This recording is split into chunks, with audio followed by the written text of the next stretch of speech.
ಎಲ್ರಿಗೂ ನಮಸ್ಕಾರ.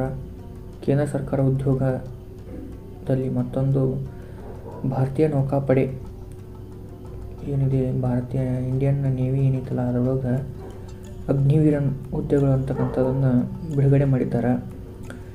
ಈ ಹುದ್ದೆಗಳ ಸಂಖ್ಯೆಯನ್ನು ಇನ್ನೂ ಪ್ರಕಟಿಸಿಲ್ಲ. ಯಾಕಂದರೆ ಇದು ಇನ್ನೂ ಎಷ್ಟು ಹುದ್ದೆ ಅದಾವೆ ಏನಂತಂದು ಅಗ್ನಿವೀರ ಹುದ್ದೆ ಇರೋದ್ರಿಂದ ಸದ್ಯಕ್ಕೆ ಪೋಸ್ಟಿಂದ ಏನು ಎಷ್ಟು ಸಂಖ್ಯೆ ಏನು ಹುದ್ದೆಗಳು ಎಷ್ಟು ಅದಾವೆ ಅಂತ ಇನ್ನೂ ಏನು ಹೇಳಿಲ್ಲ. ಅಲ್ಲೇನಿದೆಪ್ಪ ಅಂತಂದ್ರೆ ಅಗ್ನಿವೀರ ಹುದ್ದೆಗಳಲ್ಲಿ ಏನದ ಅಂದ್ರೆ ಕೆಳಗೆ ಮೆನ್ಷನ್ ಮಾಡ್ಯಾರ ನೋಡ್ರಿ. ಅವಿವಾಹಿತ ಪುರುಷ ಮತ್ತು ಮಹಿಳೆಯರು ಮಾತ್ರ ಈ ಒಂದು ನೇಮಕಾತಿಗೆ ಅರ್ಜಿಯನ್ನು ಸಲ್ಲಿಸ್ಬೋದಾಗೈತಿ.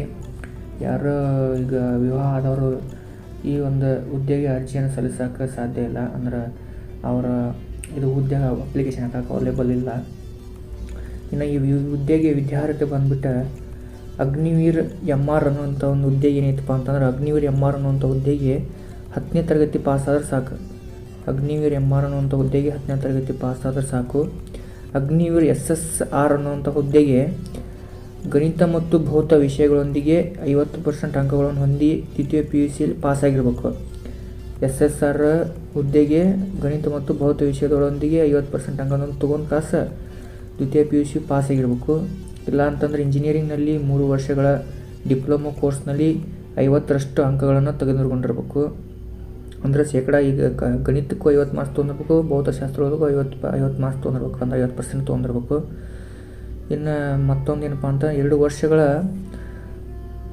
ವೆಕೇಷನ್ ಕೋರ್ಸ್ನಲ್ಲಿ ಒಟ್ಟು 50% ಅಂಕಗಳೊಂದಿಗೆ ಉತ್ತೀರ್ಣ ಆಗಿರಬೇಕು. ವೆಕೇಷನ್ ಅಂತಂದ್ರೆ ಅದು ನೀವು ವೆಕೇಷನ್ ಮಾಡ್ಕೊಂಡು ತೊಗೊಂಡಿರ್ತಾರಲ್ಲ, ಆ ಒಂದು ಕೋರ್ಸ್ ಒಳಗೆ ಏನಪ್ಪ ಅಂತ 50 ಅಂಕರ ತೊಗೊಂಡಿರ್ಬೇಕು. ಒಟ್ಟು ಈ ಮೂರೊಳಗೆ ಒಂದು ಯಾವುದೋ ಒಂದು ಇದನ್ನಾದ್ರೆ ಅಷ್ಟೇ SSR ಎಂಬ ಅಗ್ನಿವೀರ್ SSR ಎಂಬ ಹುದ್ದೆಗೆ ಮಾತ್ರ ಅರ್ಜಿ ಸಲ್ಲಿಸಕ್ಕೆ ಬರ್ತೈತಿ. ಇನ್ನು MR ಏನೈತಿ 10th ಪಾಸ್ ಆದ್ರೆ ಸಾಕು. ದೇಹದಾಢ್ರತೆ ಬಂದುಬಿಟ್ಟು ಪುರುಷ ಮತ್ತು ಮಹಿಳೆಯರು ಕನಿಷ್ಠ ಎತ್ತರ ಮಾನದಂಡಗಳು 157 ಸೆಂಟಿಮೀಟರ್. ಜಾಸ್ತಿ ಏನಿಲ್ಲ ರೀ, ಎಲ್ಲ ಈ ಪುರುಷ ಮತ್ತು ಮಹಿಳೆಯರು ಇಬ್ಬರಿಗೆ ಸೇರಿ 157 ಸೆಂಟಿಮೀಟರ್ ಐತಿ. ಚಲೋ ಐತಿ ಇದೆಲ್ಲ. ವಯಸ್ಸಿನ ಮಿತಿ ಬಂದುಬಿಟ್ಟು ವಯಸ್ಸಿನ ಮಿತಿ ನೋಡ್ರಿ ಎಷ್ಟು ಇದೈತೆ ಅಂದ್ರೆ ನವಂಬರ್ 1, 2003 ಮತ್ತು 30 ಏಪ್ರಿಲ್ 2007 ಅಂದ್ರೆ ಇವೆರಡು ದಿನಾಂಕದೊಳಗೆ ಅಷ್ಟು ಯಾರು ಇರ್ತಾರೋ ಅಷ್ಟು ಅರ್ಜಿ ಸಲ್ಲಿಸ್ಬೇಕು. ನವಂಬರ್ 1ನೇ ತಾರೀಕು ತೊಗೋಬೋದು, ಏಪ್ರಿಲ್ 30 ತಾರೀಕು ಮಟನೂ ಯಾರು ಜನಿಸ್ಯಾರಲ್ಲ ಅವ್ರು ಹಾಕ್ಬೋದು. ಅಲ್ಲಿ 2 ದಿನಗಳನ್ನು ಒಳಗೊಂಡಂತೆ ಅಂತ ಕೊಟ್ಟಾರ, ಅವ್ರು ಮೆನ್ಷನ್ ಮಾಡ್ಯಾರ. ಸೊ ಇದೊಂದು ವಯಸ್ಸಿನ ಮಿತಿ ಒಂದು ಚಲೋ ಐತೆ ನೋಡ್ರಿ. ಒಂದು 5 ವರ್ಷ ಅಷ್ಟು ಇದ್ರೊಳಗೆ ಅಪ್ಲಿಕೇಶನ್ ಹಾಕೋಕ್ಕೆ ಅವಕಾಶ ಅದ. ಇನ್ನು ಅರ್ಜಿ ಶುಲ್ಕ ಎಷ್ಟದಪ್ಪ ಅಂತಂದ್ರೆ 550 ರೂಪಾಯಿ ಪ್ಲಸ್ GST ಅಂತ ಕೊಟ್ಟಾರ. GST ಎಷ್ಟು ಆಕತ್ತೆ ಅಂತಂದು ಅಪ್ಲೈ ಮಾಡಕತ್ತ ಗೊತ್ತಾಗ್ತದ. ಅಲ್ಲಿ ಮಟ್ಟ ಅಷ್ಟೊಂದು ಇದೆಲ್ಲ.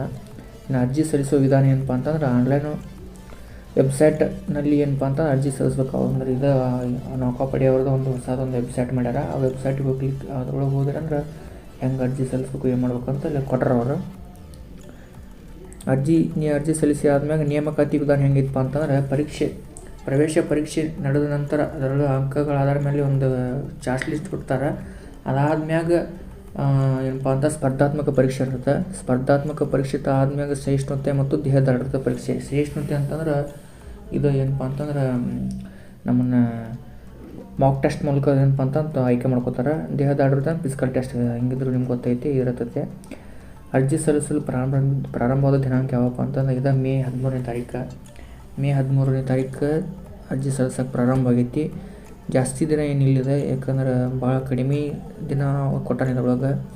ಯಾಕಂದ್ರೆ ಕೊನೆಯ ದಿನ ಎಷ್ಟು ಇತ್ತಪ್ಪ ಅಂತಂದ್ರೆ 27 ಮೇ 2024 ಲಾಸ್ಟ್ ದಿನ ಇದೆ. ಅದು ಜಾಸ್ತಿ ದಿನ ಕೊಟ್ಟಿಲ್ಲ, ಕಡಿಮೆ ದಿನನ ಕೊಟ್ಟಾನ. ಭಾಳ ಒಂದು 10, 14, 15 ದಿನ ಅಷ್ಟೇ ಕೊಟ್ಟಾನ ಅವಕಾಶ. ಸೊ ಜಲ್ದಿ ಈ ಒಂದು ಪೋಸ್ಟಿಗೆ ಏನಪ್ಪ ಅಂತಂದ್ರೆ ಯಾರ್ಯಾರು ಆಸಕ್ತಿಯನ್ನು ಹೊಂದಿದ್ದೀರಿ ಅಗ್ನಿವೀರೊಳಗೆ ನೌಕೆ ಒಳಗೆ ನೀವು ಇದು ಮಾಡ್ಬೇಕು ಅನ್ನೋರು ಏನಿದ್ದೀರಿ ಇದ್ರೊಳಗೆ ಏನಪ್ಪ ಅಂತಂದ್ರೆ ನೀವು ಹೋಗ್ಬೋದು ಅಂತ ಹೇಳ್ತೀನಿ.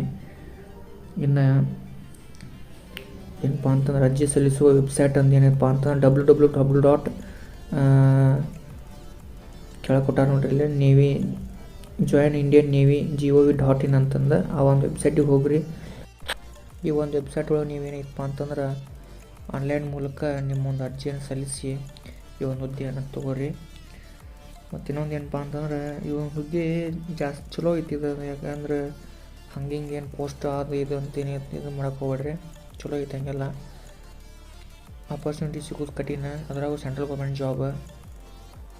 ಮತ್ತು ನಮ್ಮ ಚಾನಲ್ನ ಯಾರು ಹೊಸ್ದಾಗಿ ನೋಡ್ತೀರಿ ಪ್ಲೀಸ್ ಸಬ್ಸ್ಕ್ರೈಬ್ ಮಾಡಿರಿ ಮತ್ತು ಲೈಕ್ ಮಾಡಿರಿ, ಪ್ಲೀಸ್ ಸಪೋರ್ಟ್ ಮಾಡಿರಿ.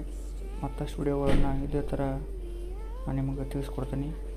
So thank you.